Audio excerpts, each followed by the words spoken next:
God created you on purpose for a purpose. Tim Tebow is a person that I really look up to, that I watch a lot. He's probably the most inspiring person that I've come across.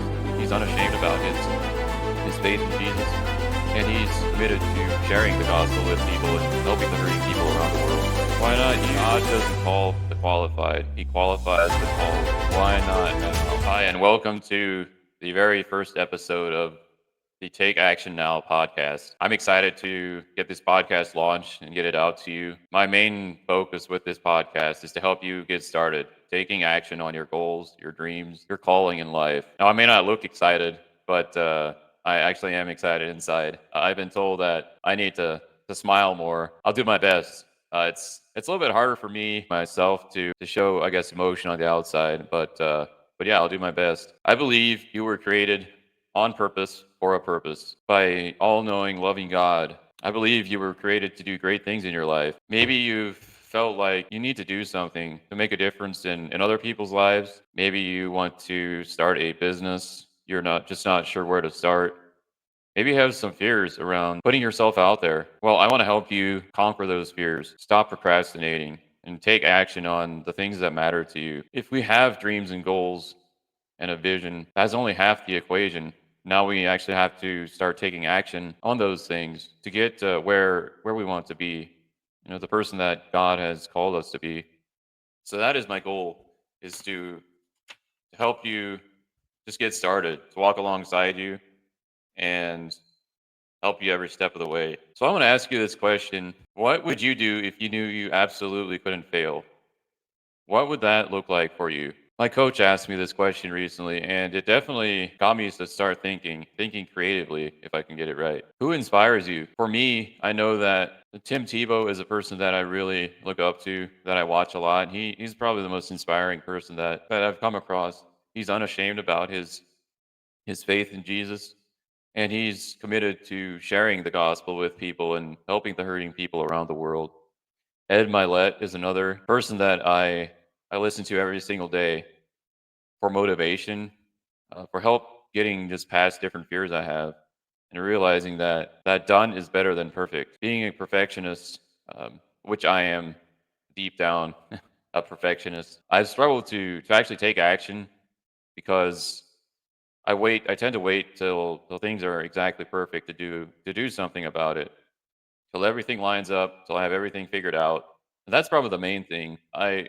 I think I have to have every single step figured out along the way. And the truth is, we can figure out the next step. We can see what the next step looks like. But if we just take action on that first step, and then we can look ahead and have a better idea of what the next step looks like. And all the people that live a life of success, of significance, just took that next step. They didn't necessarily know all the steps, but they took the next one. And that's why I named my coaching business the Climb Coaching. I believe life is a climb, like climbing a mountain. Like I was saying before, the first step, the next step, we can see it right in front of our face, but we can look up and see kind of different places ahead of us, but we can't see all the steps. But if we just take the next one, then the next one is right in front of us, and then we can figure out from there. And there might be some rocks we have to climb. We might have to take a different route. If we continue taking that next step consistently, we'll get to the top. And that's how I think life is. And I think if we get to the top of the next mountain, we should start looking for the next one to climb, because there's always going to be more that we can do. And I think that's where fulfillment comes from, is always being working towards a goal. And I want to talk about the difference between significance and success.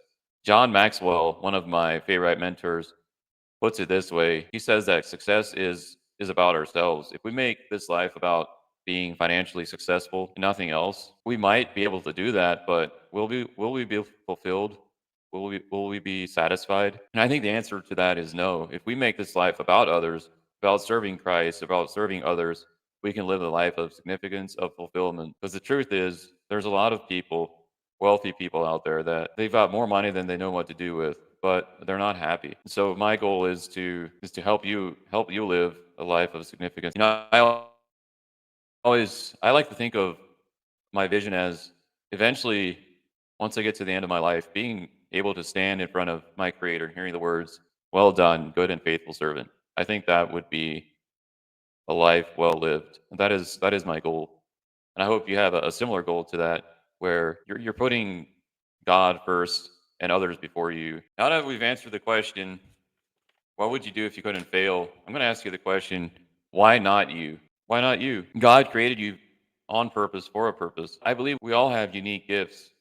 Romans 12, verse 6 tells us that we all have unique gifts according to the grace that has been given to us. I believe that the people that are living a life of significance aren't necessarily, they're very gifted, but when they started, I don't think they were necessarily more gifted than you and I were.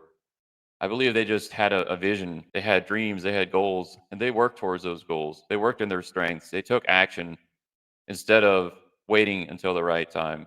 That's, I think, a biggest differentiator is the ability to take action immediately and then improving, reviewing, improving, and taking action again, versus not taking action and just thinking and overthinking and not doing. And one of my favorite quotes is this: God doesn't call the qualified, he qualifies the called.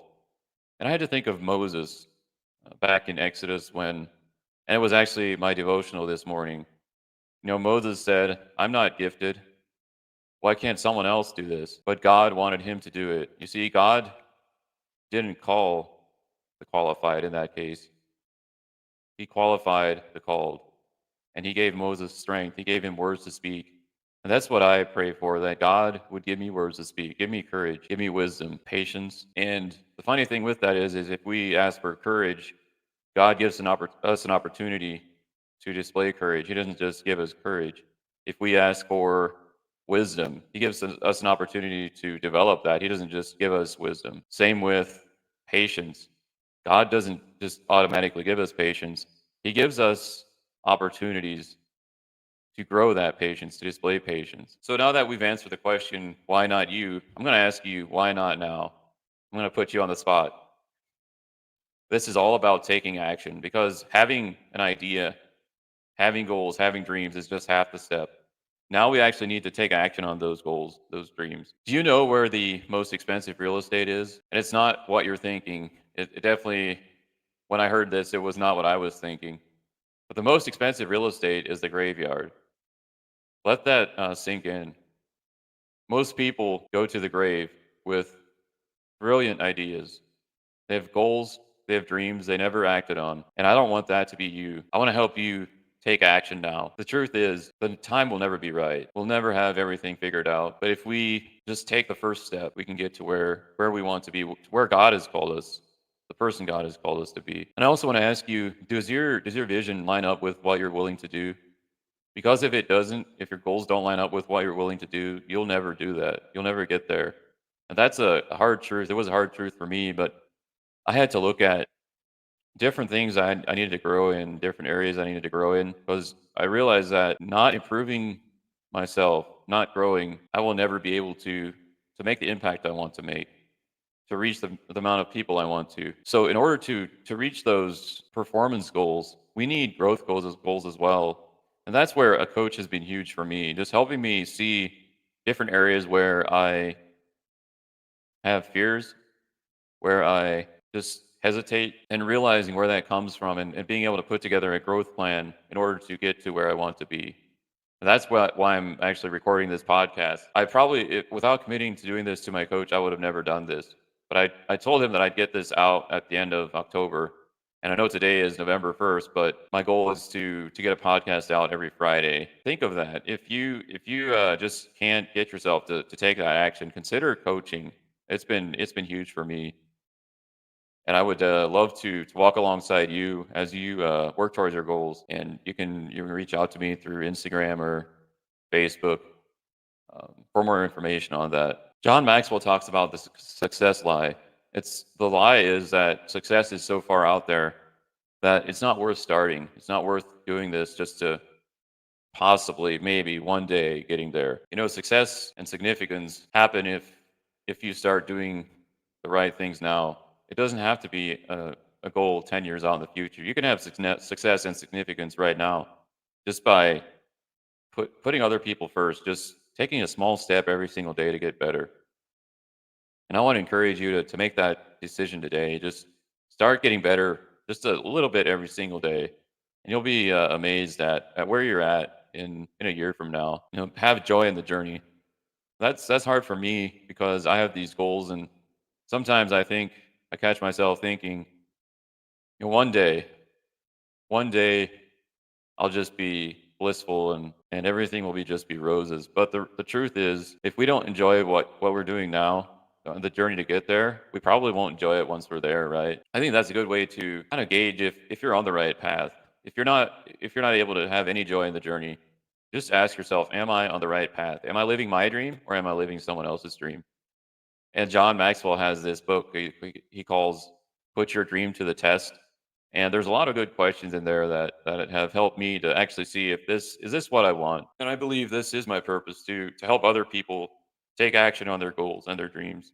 And you might be sick of hearing me say it, take action, but that's really what inspires me is to see other people taking action and living a life of abundance. Abundance is not what we have. Abundance is the way we think. Work on your mindset and see how you can change it from scarcity. If you're living in a scarcity mindset, how can you change that from scarcity to abundance? So for your mission, what do you want to do? Does your mission align with your vision? Does your vision align with what you're willing to do? I love what John said one time. A person in the crowd once told John Maxwell that, John, I'd love to do what you do.